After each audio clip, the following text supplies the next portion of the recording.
నమస్కారాలు తెలియజేస్తున్నాను. ముఖ్యంగా ఈరోజు మీతో మాట్లాడటం చాలా ఆనందంగా ఉంది. ఎందుకంటే పెద్దలు మరి వెంకటేశ్వరరావు గారు లాంటి వాళ్ళు చూస్తూ ఉంటే మిగతా వాళ్ళందరూ కూడా రాజకీయంగా ఉన్నటువంటి రాజారావు గారు కూడా పెద్దలు ఉన్నారు. తర్వాత అప్పారావు గారు గత నాకు 2-3 నెలల నుంచి పరిచయం. ఆయన చాలా ఈ చేనేత విషయం మీద కొంత స్పష్టత ఉన్నటువంటి వ్యక్తి. అయితే ఇప్పుడు ఈ చీరాల్లో జరుగుతున్నటువంటి చేనేత రాష్ట్ర సదస్సుకి మిమ్మల్ని అందరినీ ఆహ్వానించడానికి రావటం జరిగింది. దాంట్లో మేడం గారు వేమేశ్వరి గారు దీనిలో ఆహ్వాన సంఘానికి కార్యదర్శిగా ఉన్నారు, నేను కన్వీనర్గా ఉన్నాను. తర్వాత అధ్యక్షులుగా దామర్ల శ్రీకృష్ణ గారు ఉన్నారు. మేమంతా లోకల్గా ఉన్నటువంటి వాళ్ళు అక్కడ. అంటే నాకైతే నా పేరు పరంజ్యోతి, నా పేరు చీరాలు కాబట్టి చేనేత సమస్యలు నాకు బాగా తెలుసు. నేను ఎప్పుడు చదువుకున్న దగ్గర నుంచి కూడా ఇప్పుడు దాకా కూడా అక్కడ చేనేతలో జరుగుతున్నటువంటి అనేక రకాలైనటువంటి మార్పులు, వాళ్ళ జీవితాలు, ఉద్యమాలు అవన్నీ కూడా నాకు పూర్తిగా తెలిసిన విషయాలే.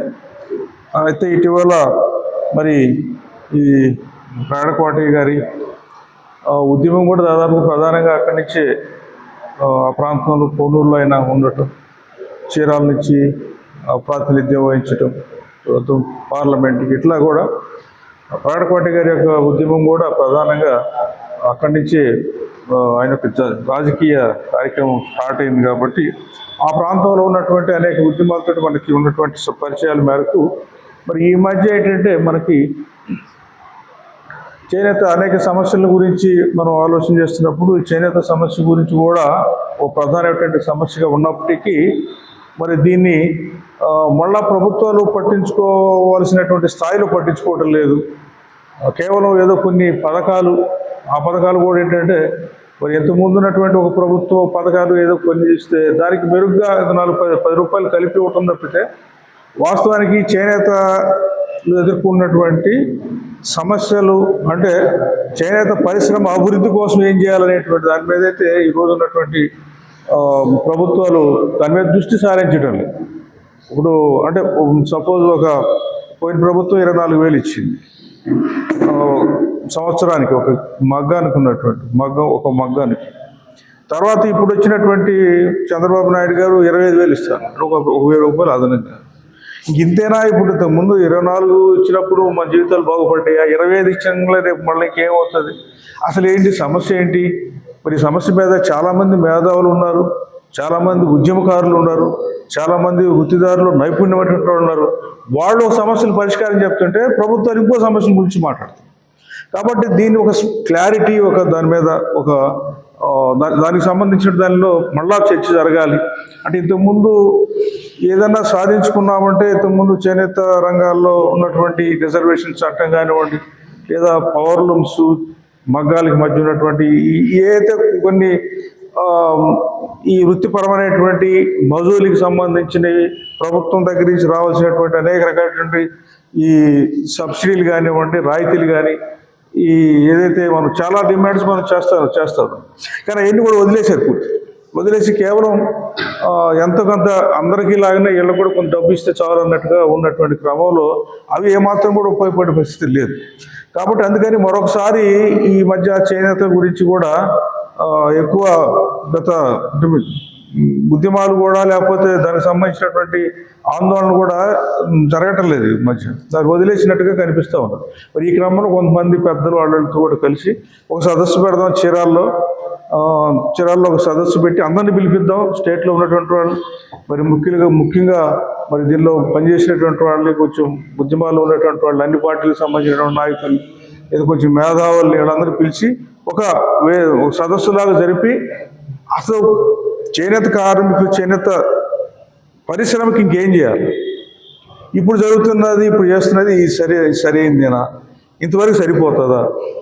ఈ చేనేతగా ఉన్నటువంటి చాలామంది కూడా ఏమైపోయారంటే ఇప్పుడు చేనేతల నుంచి చదువుకొని బయటికి వెళ్ళిపోయి మళ్ళీ ఉద్యోగాలు రాక మళ్ళీ వచ్చి చేనేతలోనే మళ్ళా నాకు తెలిసి చీరాల్లో అయితే ఎంబీఏ చదివిన బీటెక్ చేసినట్లు కూడా ఈ రోజు మళ్ళీ మగ్గాలు వేసే పరిస్థితులకు వస్తుంది. ఎందుకంటే బయటికి వెళ్తేనేమో నిరుద్యోగం ఉంది, వేరే కంపెనీలకు వెళ్ళాలంటే అక్కడ అవకాశాలు లేవు. మళ్ళా వచ్చి చదివినా కూడా వేరే వేరే ఆల్టర్నేట్ పనులకు వెళ్ళటం వల్ల. కానీ చేనేతకు ఉన్నటువంటి డిమాండ్ కానీ, చేనేతకు ఉన్నటువంటి మార్కెట్ కానీ, చేనేతలో ఉన్నటువంటి ఆదరణ కానీ, దీని యొక్క మార్కెట్ని కానీ బాగా కానీ అభివృద్ధి చేసే పని అయితే మరి చేనేత ఖచ్చితంగా చేనేత కార్మికులకి పూర్తిగా అన్నం పెడుతుంది అనేటువంటి విషయాన్ని ఈ ప్రభుత్వం గమనించడం లేదు. దాన్ని మరి పూర్వం కొంత ఒడిదుడుకుల్లో ఉన్నా కూడా ఇంతకుముందు కంటే ఇప్పుడు ఇంకా పరిస్థితి దిగజారిపోయినట్టు. కాబట్టి దీని మీద అందరినీ పిలిచి అందరితో కలిసి మరి ఈ రాష్ట్ర సదస్సును ఏర్పాటు చేయాలనే ఉద్దేశంతో మరి దీన్ని అక్కడ ఏర్పాటు చేయడం జరిగింది. మరి దానికి కూడా మరి అన్ని ప్రాంతాల నుంచి కూడా ఉన్నటువంటి వాళ్ళు, అన్ని జిల్లాల నుంచి ఉన్నటువంటి వాళ్ళు, కొంతమంది తెలిసినటువంటి వాళ్ళని ముందుగా వాళ్ళని సంప్రదించి వాళ్ళని ఆహ్వానిస్తూ మళ్ళా తిరిగే క్రమంలో చాలామంది పెద్దలు తెలుస్తూ ఉన్నారు. దాని మీద ఇంతమంది పనిచేసిన వాళ్ళు కానీ, ఇప్పుడు దాని మీద కొంత చేయాలని ఆసక్తి ఉన్నటువంటి వాళ్ళు కానీ, అది రాజకీయం కూడా మరి వాళ్ళ యొక్క అవసరాలు కూడా చాలా ఉంటుంది. ఎందుకంటే వాళ్ళు కూడా కొంత ఒత్తిడి తీసుకొస్తారు ఆ పార్టీల మీద.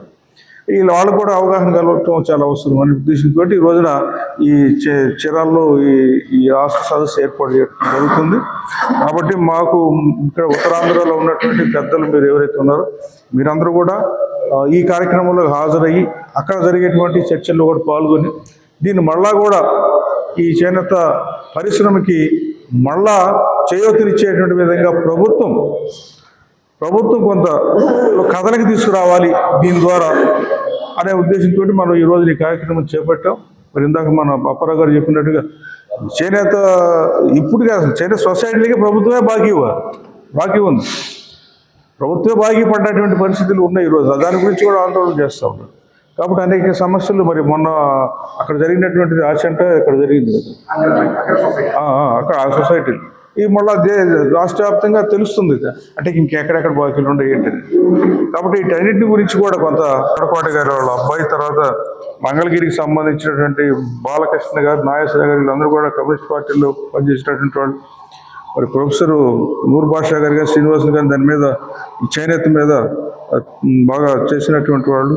కాబట్టి వీళ్ళందరూ కూడా పిలిచి వాళ్ళతో పాటు కలిసి ఈ సదస్సు యొక్క ఉద్దేశం ప్రధానంగా ఏంటంటే చేనేత సమస్యల యొక్క పరిష్కారానికి ప్రభుత్వం ఆలోచించే విధంగా కాకుండా అసలు చేనేతలు ఏమనుకుంటున్నారు, ఏం చేస్తే చేనేతల సమస్య పరిష్కారం అవుతున్నటువంటి అంశాలను బయటకు తీసుకురావడం, అలాగే ప్రభుత్వం మీద కొంత ఒత్తిడి తీసుకొని రావడం, దానికోసం అందరూ కూడా కలిసి కొంత దీన్ని కొంచెం రాష్ట్ర వ్యాప్తంగా ఈ యొక్క కదలికైనటువంటిది వస్తే మరొక చీరాలో జరిగినట్లు కానీ మరో చాటు కూడా అట్లా జరగటం వల్ల ఇంకో చాటు కూడా దాన్ని కొంచెం హైలైట్ చేయటం వల్ల కూడా మళ్ళా రాష్ట్ర వ్యాప్తంగా కొన్ని ప్రాంతాల్లో చాలా రకాలు ఉన్నాయి. ఇప్పుడు ఈ రోజున మన అందరూ తెలిసిన విషయం దాదాపుగా మనకి దాదాపు 30 ప్రాంతాల్లో 30 ఏరియాల్లో బలంగా ఉన్నటువంటి వర్గాలు చేనేత ఉంది.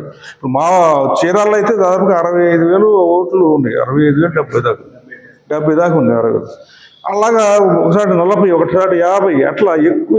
కానీ ఏంటంటే ఈ రోజున మనకి అసెంబ్లీలో మనకు సంబంధించినటువంటి ఎమ్మెల్యేలు ఎంతమంది ఉన్నారు? ఆంధ్రప్రదేశ్లో ఉన్నటువంటి బహుజనుల సమస్యలను ముందుకు తీసుకెళ్లే విధంగా మన బహుజన్ టీవీ ఛానల్ ముందుకు వస్తూ ఉంది. మన రాష్ట్రంలో ఉన్నటువంటి ప్రజలందరూ కూడా దీన్ని ఆదరించి మన సమస్యలను కూడా ఈ బహుజన్ టీవీ ఛానల్ ద్వారాగా తెలియజేయవలసిందిగా కోరుతా ఉన్నాము. అలాగే నవంబర్ 30వ తారీఖున జరిగేటటువంటి రాష్ట్ర చేనేత సదస్సును కూడా చేనేత కార్మికులు, అలాగే చేనేత సమస్యల మీద కృషి చేస్తున్నటువంటి ముఖ్య నాయకులు అందరూ కూడా ఈ సదస్సుకి హాజరయ్యి మరి మీ యొక్క అమూల్యమైనటువంటి సలహాలు సూచనలు ఇచ్చి మరి ప్రభుత్వం కూడా దీని మీద స్పందించి చేనేత కార్మికుల సమస్యలను పరిష్కరించే దిశగా ఒక అడుగు ముందుకు వేసే విధంగా మీరందరూ సహకరించాలని చెప్పేసి కోరుతూ, అలాగే మన బహుజన్ టీవీ ఛానల్ని ఆదరించాలని కోరుతా ఉన్నాం.